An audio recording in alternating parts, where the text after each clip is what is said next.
विशिष्ट महर्षि और प्रभु रामचंद्र जी का ज्ञानमयी संवाद सुनते हैं द आर्ट ऑफ लिविंग के फैकल्टी स्वामी वैशंपायन जी की वाणी से। अगर आपने अभी तक इस चैनल को सब्सक्राइब नहीं किया है तो इसे जरूर सब्सक्राइब करें और सब्सक्राइब करने के बाद बेल आइकन को भी जरूर दबाएं। जय गुरुदेव। योग वशिष्ठ के अगले एपिसोड में आप सबका स्वागत है। पिछले चर्चा को ही आगे बढ़ाते हुए वशिष्ठ महर्षि ये कह रहे हैं, जिसका आरंभ में अस्तित्व नहीं था और जो अंत में नहीं रहेगा वह मध्य में वर्तमान में कैसे वास्तविक हो सकता है। कितना सुंदर है देखो। जिसका आरंभ वास्तविक नहीं है, जिसका आरंभ में कोई अस्तित्व नहीं है, जिसका अंत में भी कोई अस्तित्व नहीं है या वास्तविकता नहीं है, हम कैसे कहते हैं कि मध्य में उसकी वास्तविकता है। शुरुआत में जो नहीं था, अंत में जो नहीं था, मध्य में था, ये कैसे हम कह सकते हैं। जो आरंभ में रहा हो और अंत में भी रहे वही तो वर्तमान में वास्तविक रहेगा। ब्रह्मन जब इस ब्रह्मांड की उत्पत्ति में कुछ नहीं था और उसके अंत में भी कुछ नहीं है, तो ये बीच में जो सो कॉल्ड हमें ब्रह्मांड महसूस हो रहा है उसकी वास्तविकता हम कैसे माने, ये वशिष्ठ जी का सवाल है। यह सब कुछ अवास्तविक है, मैं भी अवास्तविक हूं, तब तुम्हें दुख किस बात का है। यह सब वास्तविक है, मैं भी वास्तविक हूं, तब भी दुख के स्पर्श का प्रश्न नहीं। अगर मैं वास्तविक नहीं हूं, वास्तविकता में हूं ही नहीं, तो फिर दुख कहां से आया। वो अवास्तविक चीज को कैसे क्या छुएगा। ख्वाब में अगर किसी को दुख होता है तो क्या उस दुख को वास्तविक मानना चाहिए क्या। रात में सोते हुए आपने कोई ख्वाब देखा, उस ख्वाब में आपने कुछ परेशानी अनुभव की, क्या वो परेशानी सही में वास्तविक है क्या। जो वास्तविक नहीं है उसे दुख स्पर्श नहीं कर सकता, और जो वास्तविक है इसका मतलब क्या, जो आरंभ में भी था अंत में भी था, जो सदैव है उसको भी दुख स्पर्श नहीं कर सकता। यह जान लेने पर कि मेरी संपत्ति, मेरी पत्नी, मेरे पुत्र सहित यह संपूर्ण ब्रह्मांड कुछ नहीं है, कोई दुखी नहीं होता और इनके उन्नति करने पर कोई गर्वित भी नहीं होता।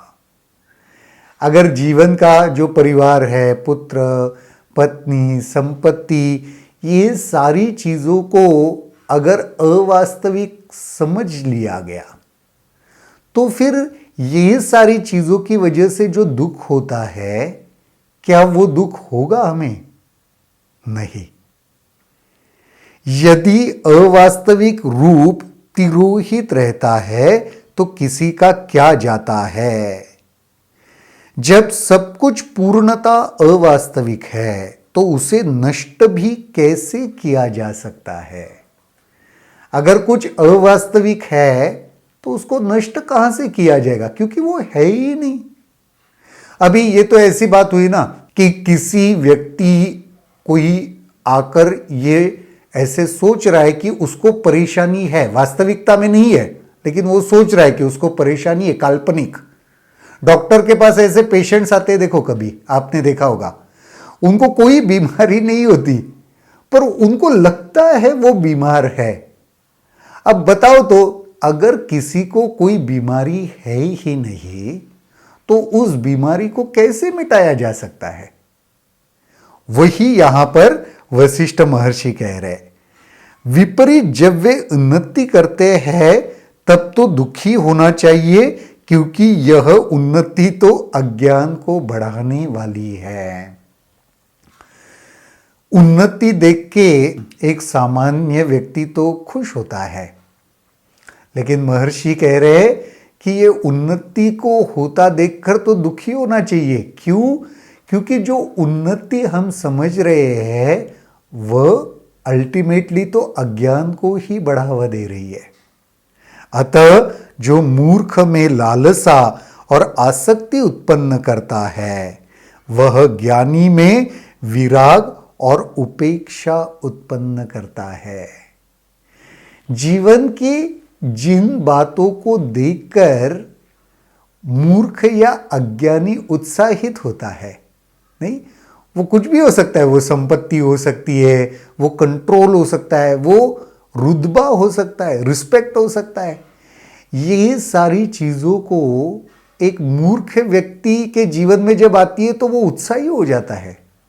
उसे लगता है यस, ये मैंने अचीव किया, या ये और कैसे अचीव करूं।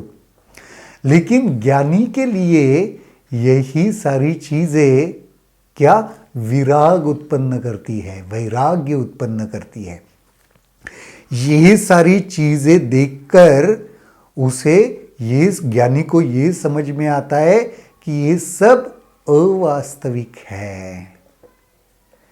हे राम, इसलिए इस तथ्य को अनुभूत करो कि आत्मा या असीम चेतना ही है जो वास्तविक और अवास्तविक दोनों में से व्याप्त रहते हैं।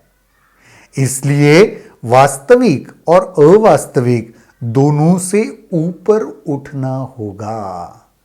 जैसे कहते हैं ना, त्रिगुणातीत होना पड़ेगा, क्योंकि गुणों में और अवगुणों के भी ऊपर उठना है। उसके जो ऊपर है, हम कहते हैं ना, राग और द्वेष दोनों एक ही जगह पहुंचाते हैं। एक ही नैया में आप हो, वो राग हो या द्वेष हो, वो किसी भी गुणों में, भले वो सत्व गुण क्यों ना हो, लेकिन फिर भी हम गुणों के अधीन ही है। तो महर्षि यहां पे कह रहे कि वास्तविक और अवास्तविक दोनों स्तरों से ऊपर उठना पड़ेगा। फिर अंदर बाहर किसी पदार्थ को न पकड़ने की आवश्यकता होती है न छोड़ने की। फिर मन से ना किसी चीज को पकड़ना पड़ता है न छोड़ना पड़ता है, क्योंकि हम उससे ऊपर उठ गए। जो संत इस आत्मज्ञान में अपने को अवस्थित कर लेता है वह अपने को हर बद्ध मानसिकता या स्वसीमितता से मुक्त कर देता है। आत्मज्ञान जैसे हो गया ना, तो फिर कोई सीमितता नहीं रहती, मुक्त हो जाते हैं, सीमितता से ऊपर उठ जाते हैं। वह फिर उस आकाश की भांति होता है जो अपने अंदर घटित होने वाले किसी भी घटना के प्रभाव से मुक्त रहता है। आकाश में कुछ बादल आते हैं, बादल गरजते हैं, वो आकाश को कुछ फर्क पड़ता है क्या? आकाश इन सब से अछूता रहता है, अनटच रहता है। हे राम, अज्ञान और बद्ध मानसिकता के इस सागर में जिस आत्मज्ञान रूपी शहतीर मिल गया उसने अपने को डूबने से बचा लिया। तो आत्मज्ञान जिसको मिल गया वो इस संसार में, इस संसार सागर में डूबेगा नहीं, तर जाएगा। तो महर्षि वशिष्ठ जी बार बार हमें वही कह रहे हैं कि आत्मज्ञान की अनुभूति कर लो तो इस संसार रूपी सागर से हम सब तर जाएंगे। हे राम, उस आत्मज्ञान में स्थित हो जाओ जिसकी वजह से ये संसार रूपी सागर, भव सागर तुम पार कर पाओगे। इस एपिसोड में इतना ही। आने वाले एपिसोड में और देखते हैं महर्षि वशिष्ठ जी क्या क्या कहते हैं। तब तक के लिए जय गुरुदेव। अगर आपके इस वीडियो को लेकर कुछ सवाल हैं तो कमेंट सेक्शन में जरूर लिखें, जिसके ऊपर हम आने वाले वीडियोस में चर्चा करेंगे।